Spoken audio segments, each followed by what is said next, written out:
Dragon's Dogma, an epic open world RPG, with probably the best combat system I've ever had the joy of playing. With the sequel in the works, I think it's high time to speak about the different playstyles on offer, so here we go with all 9 vocations explained, sort of, and ranked. We'll start off easy with number 9, which will probably be the least controversial on this list.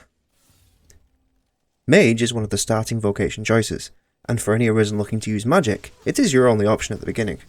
You get access to reasonable offensive spells, which can be handy for taking down ranged enemies, the only healing spell in the game in the form of Anodyne, and spells which can cure ailments for yourself and your party, and the weapon enchantment boons and affinities, which are always handy. However, Mage tends to fall off pretty quickly. Not many want to spend their time playing through the game, healing pawns while they do all the slaying after all. As this is pretty much the only unique selling point of the Mage Vocation, it's a hard pass for most, including myself. Now it can be nice to have a mage pawn at your side, especially when equipped with the Legion's Might Staff, which does allow them to revive instantly on their own. With that out of the way, let's talk about maybe my most contested placement at number 8. Okay, I get it. Maybe for solo play, the Mystic Knight is king for diversity in equipment and skill roster. They can hit very hard with their melee weapons and benefit from plenty of decent sword skills. They have great shields to boost their defense and allow for perfect blocks, which is always handy. They can even switch it up to a staff to allow for some basic spell casting as well, giving them the ability to take down physical resistant enemies. But it's all a bit slow. I'm the kind of player who likes to jump into the action and lay into the big enemies one-to-one. Mystic Knight seems to require patience, strategy, and I just haven't got either of those. The vocation ranks well above Mage, skills like Great Cannon, Dark Anguish, and even the self buffs make the vocation rather powerful, and for the right player, truly exceptional. But the right player, I am not. Oh, still with me? Great. Let's quickly move on to our number 7. You might be able to see where this is going by now. I don't hate the Sorcerer Vocation, to be clear. Their spells are badass, and it can be so satisfying to land a bolide and wreck a big boss mob with meteors, or impale that dragon with Geikel. Sorcerers can be exceptionally strong, and the strategy is just as simple as discovering what a certain enemy is weak against, then using that spell. They are the go-to for physical resistant enemies like Wraiths and Living Armour, as their spells are so immensely damaging that late-game sorcerers can rip through these enemies quickly and efficiently.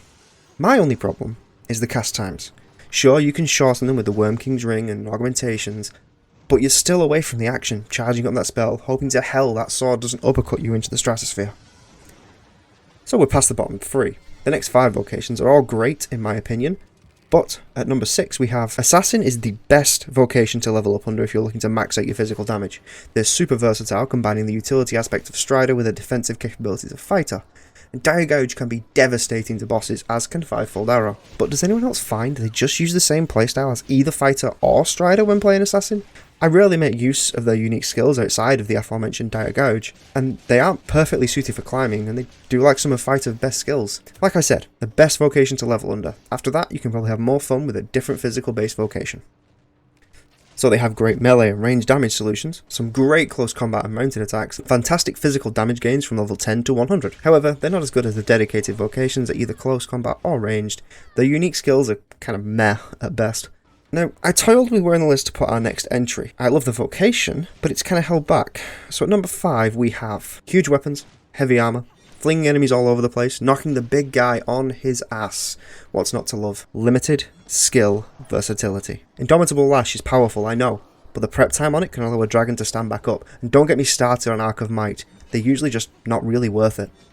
Outside of that, their skills are just kind of okay at best. Warriors shine when they use their core skills correctly. The jumping light attack has a ridiculous range up and can quickly be spammed to deplete enemies' HP, but it gets so very repetitive. I'm sorry, Warrior. You were not given the skills with which to excel, but I love you anyway. They have huge physical damage output, huge weapon reach, great knockdown power, but they lack versatility, the skills are situational at best, and they only have 3 skill slots. What's up with that? If you're not totally turned off by this point, you should definitely consider liking the video, hitting the subscribe button and telling me why I'm wrong in the comments. But here is number 4. Boasting the best physical range capability, who would have guessed, kind of makes up for their subpar close combat potential. Tenfold Flurry with blast arrows and Conqueror's Periods is single-handedly the easiest way to eradicate even the final boss of Bitter Black New Game Plus. On top of that, they boast sniping potential with Meteor Shot and huge single shot damage with Reaper's Arrow and Great Gamble. Fantastic vocation if you love taking your enemies out quickly at ranged, but sometimes need to get stuck in to deal with the rabble. Sadly, you'll have no options for physical resistant enemies, but that's why you have that Sorcerer pawn with you anyway, right? So, they have the best physical range solution, fast close combat with daggers, and sniping potential for stealthy encounters, if you're that way inclined. However, they have no unique dagger skills, very slow movement with the bow drawn, and also firing a longbow is also pretty slow. These next two could probably be any order if it weren't for just one thing. Magic Archer combines Strider with Mage, and it works. Like, it really works. Unique dagger skills that are kind of awesome, such as Ascension and Sunflare, homing arrows that fire pretty darn quickly, and even a skill that lets you target 10 points at once. That's either 10 small mobs or a big guy 10 times. Each skill has its own element and can be deployed against the right enemy for devastating results, like try luring a Garm into a tight corridor and letting off a Ricochet Hunter, it's glorious. Now for that one downside. Leveling as Magic Archer sucks. They only gain 2 and 3 points in physical and magic offense respectively. It's probably fine in the long run, but you could be so much stronger by choosing one of the other vocations for the majority of your levels from 10 to 100. Like, it's not a deal breaker, but it means you'll have to learn the vocation pretty late game if you really want to be truly overpowered. For second place, we have none other than Sword and Shield. Doesn't get any more simple, does it? Hit stuff, block stuff. If you like to get stuck in like me, Fighter can be the most fun against most enemies in this game. Dragon's Maw is probably the most satisfying skill, as it slows down time and delivers those crunchy blows as the enemy's HP bar just ceases to exist. You don't have range options, but does that really matter when you can just get in close and claim iframes with Full Moon Slash or the previously mentioned Maw? Maybe I'm biased, but this is definitely my favourite vocation for my main pawn. Fighter pawns can solo basically any physical susceptible enemy in the game, and the AI can really make use of this vocation with perfect blocks and well-timed skills.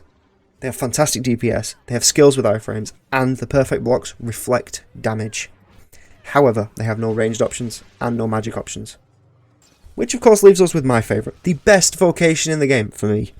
Without a shadow of a doubt, is the humble Strider. You're quick, you can dodge roll, you have a short bow, and gravity is meaningless to you. Hang on, what was that last one? Oh, that's right. If you use Skull Splitter off an edge without jumping, you can ignore fall damage altogether. Striders are the only class that have a speed advantage when mounted to an enemy, which makes them a huge threat to Cyclops, Hydras, Dragons, Chimeras, and so on. Thousand Kisses is definitely the best skill to abuse while attached to a cursed dragon's heart, so you can watch its HP bars vanish, and it has like one option to hit you.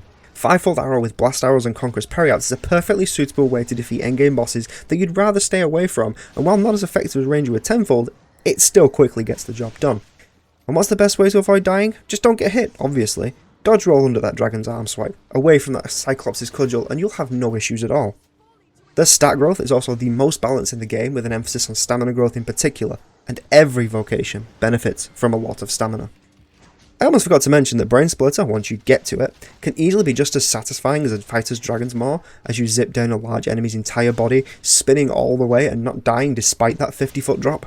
They have the speed, they have great skills, they have the best mounted combat, they have ranged options which are extremely viable, and they can ignore fall damage. The only con? There's just no magic options.